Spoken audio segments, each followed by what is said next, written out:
Indonesia menempati urutan IQ ke 129 dunia dari 192 negara.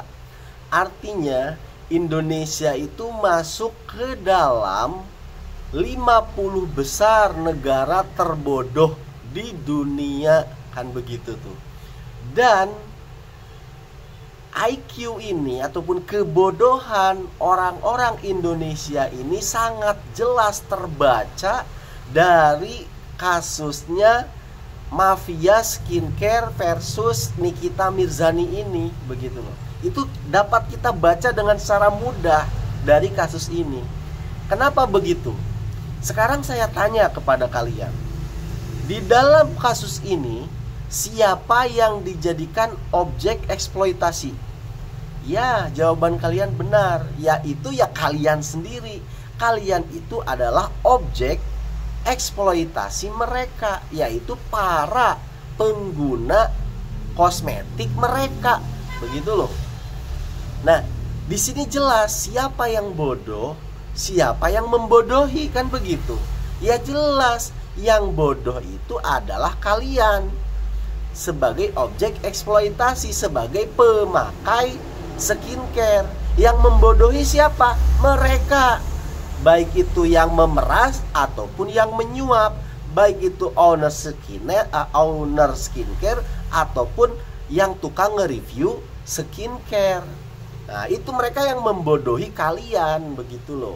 Nah, kalau kita pakai analogi sederhananya itu begini nih. Ada pemancing, ada ikan, ada orang yang bisnis pancingan. Betul gitu ya. Nah, yang jadi objek eksploitasi itu siapa?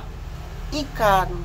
Yang jadi negara itu adalah kolamnya, kan begitu. Nih, yang jadi objek eksploitasinya tuh ikan. Yang menjadikan ikan itu objek eksploitasi adalah tukang pancing. Di atas sana, di atas kolam tuh tukang pancing, sama pabrik-pabrik apa, orang-orang yang menjual alat-alat pancing. Misalkan si Budi tukang mancing dengan si Agus tukang mancing nih berantem di atas. Woi, ini area gua nih, ya kan?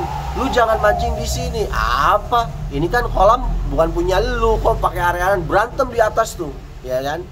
Ikan yang di bawah ngedukung salah satu pemancing. Ini namanya kan bodoh, begitu loh. Lah, ini si ikan ini, baik yang berantem itu si Budi atau si Agus, sama-sama memperebutkan ikan di bawah. Yang ketika dapat ya digoreng, ya dibakar, kan begitu ikannya. Si ikan di bawah malah mendukung. Ayo gua dukung Agus, ayo gua dukung Budi. Nah, itu sama seperti itu gitu loh. Nah, orang-orang yang dieksploitasi, yang jadi objek eksploitasi skincare itu adalah customer kalian, begitu loh. Yang kena tipu ya kalian, begitu loh. Kalian malah dukung. Gua dukung Nikita Mirzani, gua dukung apa itu namanya Doktip, gua dukung Reza Gladys, begitu loh. Lah, kalian ini sasarannya, gitu loh. Kalau kayak ikan tuh tadi, kalau dapat ya digoreng, kalau dapat ya dibakar, begitu. Sama kalian juga itu sasarannya. Kalau kena ya muka kalian rusak, kan begitu. Kalaupun nggak rusak, ada sel kanker dalam kulit kalian, begitu loh. Untuk jangka panjangnya, kok kalian malah bela-bela orang yang menzalimi kalian, begitu loh. Kan begitu. Nah, para pemancingnya ini adalah bisa Doktip, bisa Reza Gladys, bisa Nikita Mirzani, begitu loh. Itu mereka tuh sedang bertengkar. Mempertengkarkan apa sih mereka itu? Mempertengkarkan kalian. Karena kalianlah yang memberikan duit ke mereka senilai miliaran, begitu loh.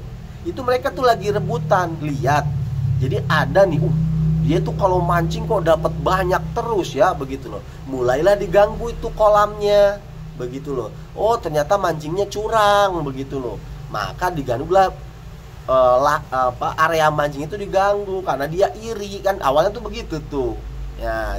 Di dalam kosmetik itu juga begitu. orang ini kok cepet banget kayaknya, penghasilannya omset per bulannya dari jualan skincare sampai dengan 45 miliar, 40 sampai dengan 60 miliar begitu loh. Maka muncullah niat-niat itu tuh. Kemudian setelah ditelusuri, wah pantesan ini mereka untungnya gede banget, produknya ya abal-abal begitu loh. Nah dari sini mulailah itu ada yang bertugas sebagai makelar begitu. Ya dia tugasnya apa? Dia lihat, dia kan seorang dokter nih makelarnya ini. Wah kok ini produknya berbahaya, menghubungilah influencer begitu kan. Ini produknya bermasalah, lu review gitu loh. Kalau sudah di-review kan nanti dia terganggu penjualannya kan begitu. Nah barulah nanti si maklar ini bilang, kalau lu mau gak terganggu, hubungin orang itu tuh, ya kan, kasih aja suap sekian begitu loh. Nah si maklar ini bilang juga kepada influencer yang mau memeras itu tadi, dia dapat bagian gitu loh. Nah, si dokter ini juga maklar mengompor-ngomporin owner skincare untuk nyuap begitu loh. Dan dia ngompor-ngomporin si artis untuk memeras, sama dia dapat keuntungan kan gitu tuh cara kerjanya. Atau ada juga yang sama-sama pemancing. Wah, dia kok mancingnya dapat ikan banyak nih, gua sepi. Akhirnya dicarilah aib-aib sebelah sana dan memang ternyata banyak aibnya. Kemudian direview lah sama dia. Makanya kalau dia nge-review kan tertentu aja produknya. Kan mana dia nge-review produk-produk yang dari Cina berbanjir ke sini kan enggak gitu loh. Karena terlalu banyak produk yang ilegal itu. Akhirnya dipilihlah. Nah, dia itu milih siapa? Ya milih orang-orang yang jadi saingannya dia. Begitu loh, ya kan? Wah, ini dia cepet banget nih. Harus ditumbangkan dengan modus mereview, dengan cek lab dan lain sebagainya. Kan begitu cara mainnya ini. Mafia skincare itu kan begitu. Nah, jadi siapa sih sebenarnya mereka tuh memperebutkan apa? Ya memperebutkan kalian, duit kalian yang kalian tuh rajin banget beli skincare mereka. Coba kalian itu tidak beli, itu mereka nggak bakal ribut, ya kan? Kalian semua diem boikot atau kembali aja deh ke produk-produk skincare yang sudah aman, yang dari dulu dipakai sama ibu kamu, sama nenek kamu gitu loh. Nah, kayak misalkan Purbasari, Mustika Ratu yang gitu-gitu yang tidak pernah bermasalah. Ya mereka sepi. Akhirnya mereka tidak dapat duit, mau memperebutkan apa kan begitu. Tidak akan ada gonjang-ganjing begini. Lah, kalian malah mendukung si A, malah mendukung si B. Gimana sih gitu loh. Yang ada itu kalian ya kan mendukung orang-orang yang jadi korban begitu loh. Ya kan, termasuk kalian sendiri korban skincare itu. Ya kalian kok aneh gitu. Itu kan bahayanya tuh memang nggak sekarang, tapi bisa jangka panjang. Bayangkan aja, kamu nanemin sel-sel kanker di dalam muka kamu, yang mana sel kanker ini bisa aja ya kan berkembang di kemudian hari. Kan rugi, yang udah mahal-mahal yang dibeli adalah sel kanker. Ya kan, itu kan penyebabkan sel kanker. Kanker itu gimana sih sistem kerjanya? Kanker itu adalah sel di dalam tubuh mendeteksi ada benda asing ya kan masuk ke dalam tubuh, kemudian dia berbaur dengan sel-sel yang ini. Nah, si sel ini berubah menjadi jahat begitu loh. Kan gitu sistem kerjanya. Pokoknya benda asing nih masuk ke dalam tubuh, dan lama-kelamaan si benda asing ini berbaur menjadilah sel kanker kan begitu, yang menyebabkan adanya sel kanker. Begitulah. Artinya ketika kamu beli benda-benda ini nih yang tidak aman, itu sama aja kamu menanamkan kanker kan di dalam kulit kamu. Kan begitu tuh sistem kerjanya. Jadi ya wajarlah kita kembali ke awal. Memang IQ orang Indonesia itu urutan ke 129 dari 192 negara. Artinya 50 dengan negara IQ terbodoh di dunia.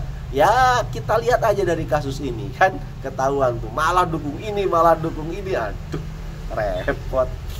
Jika memang Doktiv ini membuka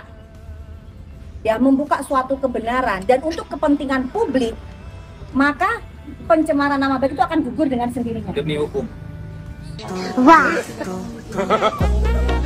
Wah. Ya udah, terima kasih karena sudah menyimak, semoga bermanfaat.